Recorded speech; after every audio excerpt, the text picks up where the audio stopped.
And here is the Vegan's Almanac for today, the 27th of December, 2024. December 27th is International Day for Epidemic Preparedness. The next pandemic could be closer than we think, and a key to preventing it lies in redefining our relationship with animals. Zoonotic diseases, those passed from animals to humans, make up around 75% of all infectious diseases. From the severe acute respiratory syndrome SARS outbreak in the early 2000s to the devastation of COVID-19, history has shown the catastrophic potential of these diseases.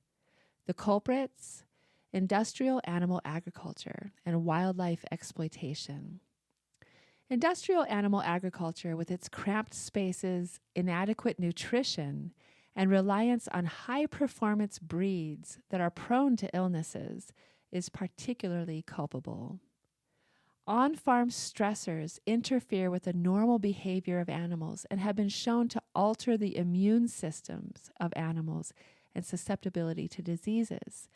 For perspective, a recent study found that over half of 2,500 European pig farms, which predominantly use industrial farming methods, had a year-round presence of major swine influenza A virus lineages. These lineages hold the potential to spark new human pandemic viruses. The greater the number of farmed animals, the higher the risk of zoonotic outbreaks. Today is the birthday of DaQuan Jones. Born on this day in 1991, Tennessee Titans defensive tackle DaQuan Jones adopted a plant-based diet in 2017 thanks to his then teammate Derek Morgan. Derek Morgan's wife, Charity, prepared vegan meals for Morgan to take to practice. Morgan's teammates, including Jones, couldn't resist trying the vegan meals, and they eventually decided to try a vegan diet for themselves. DaQuan Jones says the plant-based diet has helped him maintain his strength while improving his overall fitness and agility. And the publication of Tyranny or Fraternity, the Perspective of Animal Liberation Theology by Marco Túlio Procópio, was on this day in 2023. Animals stand side by side with humans before the eyes of the Creator. They are absolutely vulnerable to the power of humans. And what have we done with this power? For animals who still remain in the wild, we invade their territories, betray their trust with traps and hunting, and take away their conditions for survival through the deterioration of their environment in which they live. Others we enslave, torture, and kill in endless processes of unfathomable suffering.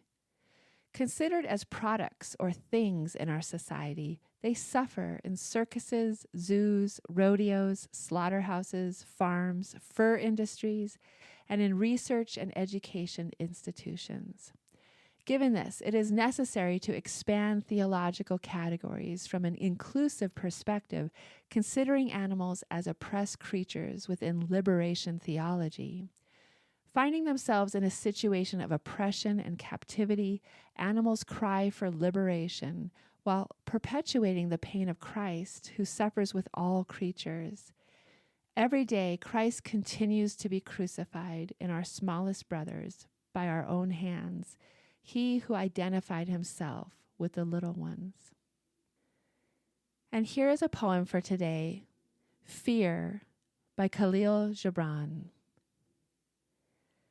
It is said that before entering the sea, a river trembles with fear.